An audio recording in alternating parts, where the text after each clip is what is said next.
in research. How do you do, ladies and gentlemen? This is Paul Shannon introducing another in the series of programs dealing with the thrilling adventures to be found in the field of scientific research, as told by the men of science themselves.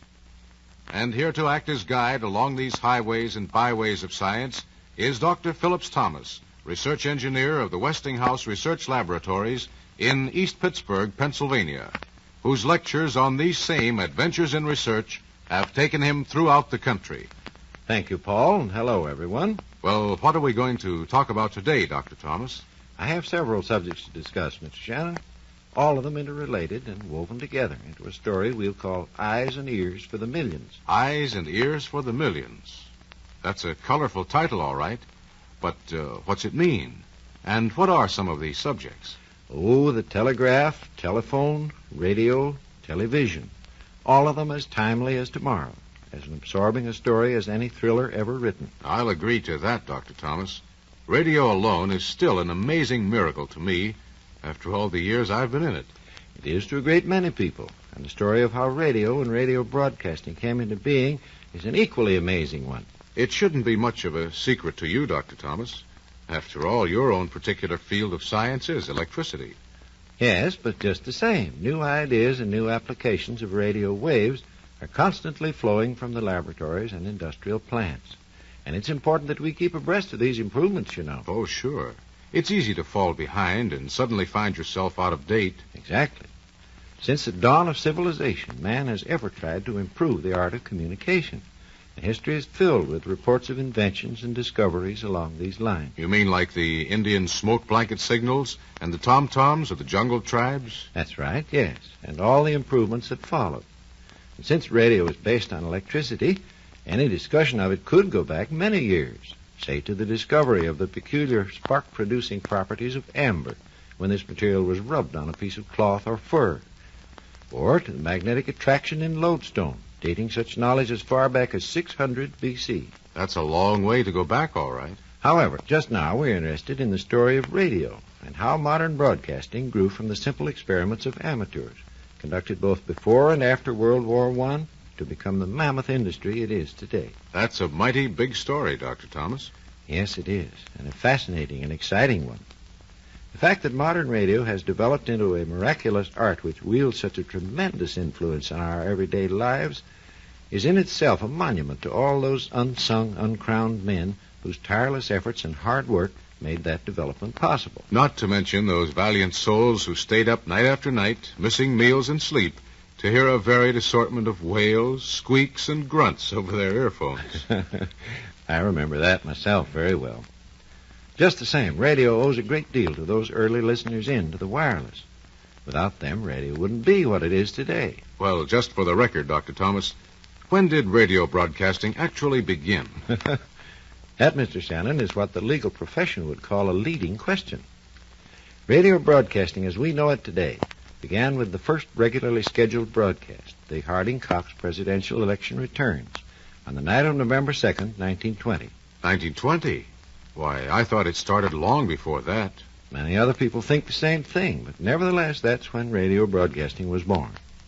As a matter of fact, the term radio broadcasting wasn't even coined prior to that date. True, there had been many earlier wireless transmissions. Reginald A. Fessenden and Lee DeForest sent out experimental programs as far back as 1906 and 7. In 1919, Dr. Frank Conrad, one of my engineering associates, began some experimental programs from his station in the garage of his home. The November 2nd broadcast was the culmination of these programs and other experiments and research efforts, both before and after those dates. I see. Then the November 2nd broadcast put radio, as we know it today, on a regularly scheduled program basis. Is that right? That is correct. And KDKA has continued to broadcast on a regular schedule every day since that date. That must have been an exciting night for all concerned, for the men who did the broadcasting and the listeners who heard it. Yes, radio history was made that night. The dawn of a new era of communication. And few, if any, of the men who took part in that event could possibly have realized what a tremendous force was about to be loosed on humanity. I'd like to have been there, or even had the privilege of hearing that broadcast. It must have been a real thrill. It was, for all concerned. Where did that first scheduled broadcast originate, Dr. Thomas? And what was it like? You were right in the middle of things around that time, weren't you? Yes, I was. Not on the broadcasting end, of course. I was interested more in the technical side of wireless. However, suppose I set the scene for you and try to recreate the program as closely as I can from the records and from memory. All right. The broadcast itself emanated from a very small room atop a factory building called the K Building in East Pittsburgh, Pennsylvania. Just a crude little shack it was. The room, I mean, not the building. Yes. Inside this small room, bare except for the transmitter set in one corner. And incidentally, this transmitter weighed only about 500 pounds. Contrast that with KDK's present transmitting equipment, which weighs around 328,000 pounds. Next to it, running lengthwise, a long table, 3 chairs and a high stool. And around here was gathered a group of men. An announcer, an engineer, and a checker, and 2 men taking down election returns as they came in over the telephones. You mentioned a checker. What was his job? His job was to check the messages for clarity and correctness before they went on the air. I see. For those early days, that sounds like a well-thought-out arrangement, Dr. Thomas. The returns came in by phone, the checker checked them, and the announcer gave them on the air. Well, come to think of it, election returns are given pretty much the same way today. Don't look so surprised, Mr. Shannon. A great many radio patterns or formats had their beginnings in those early days of radio. That arrangement worked on November 2nd, 1920, and it still works. What time did the election returns broadcast go on the air that Tuesday night, Dr. Thomas? Oh, it was about 6 o'clock. And a stormy night it was, too. Raining cats and dogs. But the election interest and excitement made the weather a poor second as a topic of conversation. I can imagine. Newspapers ran banner headlines reading, "Greatest vote in nation's history in spite of storms. Heavy vote being cast. Harding awaits complacently result of vote. Governor Cox more confident than ever, he says." Meanwhile, Dr. Conrad was standing by at his experimental station, 8XK, ready to take over in case of transmitter trouble. And up in the small room, our group of radio broadcasting pioneers completed the last-minute details for their broadcast. Finally, the time came. Okay. You fellas all set? Where's that, Joe?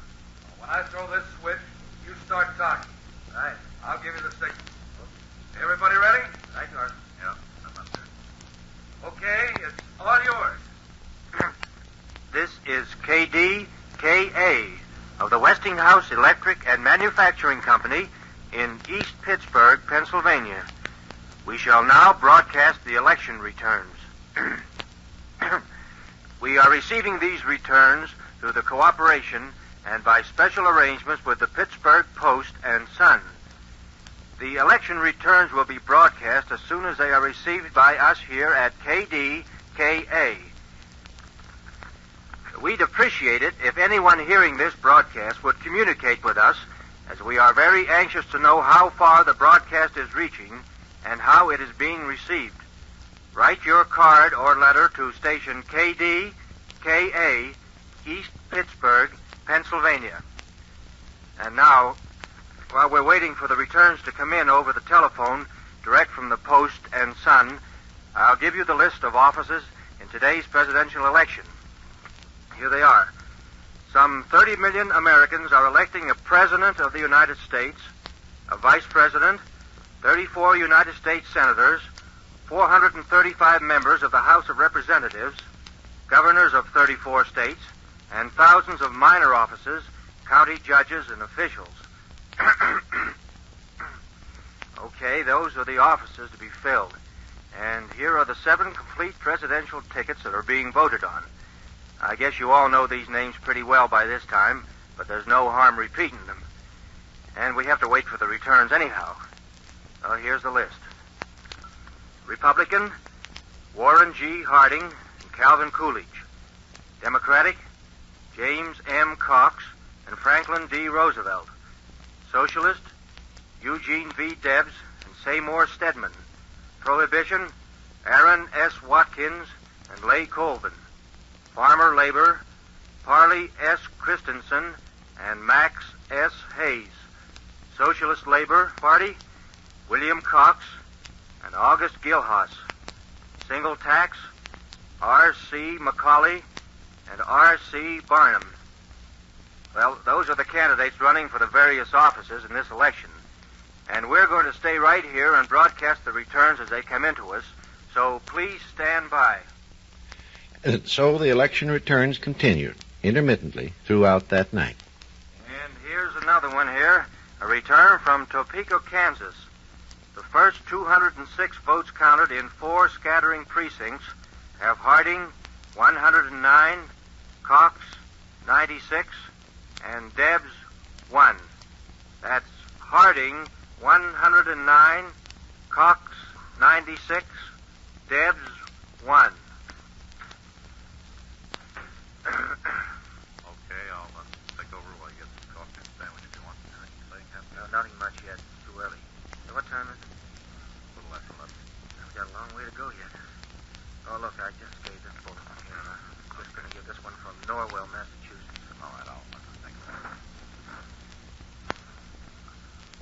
Reports from the town of Norwell, Massachusetts, giving the complete vote on the presidential electors and the gubernatorial candidates are, for President, Harding and Coolidge, 409.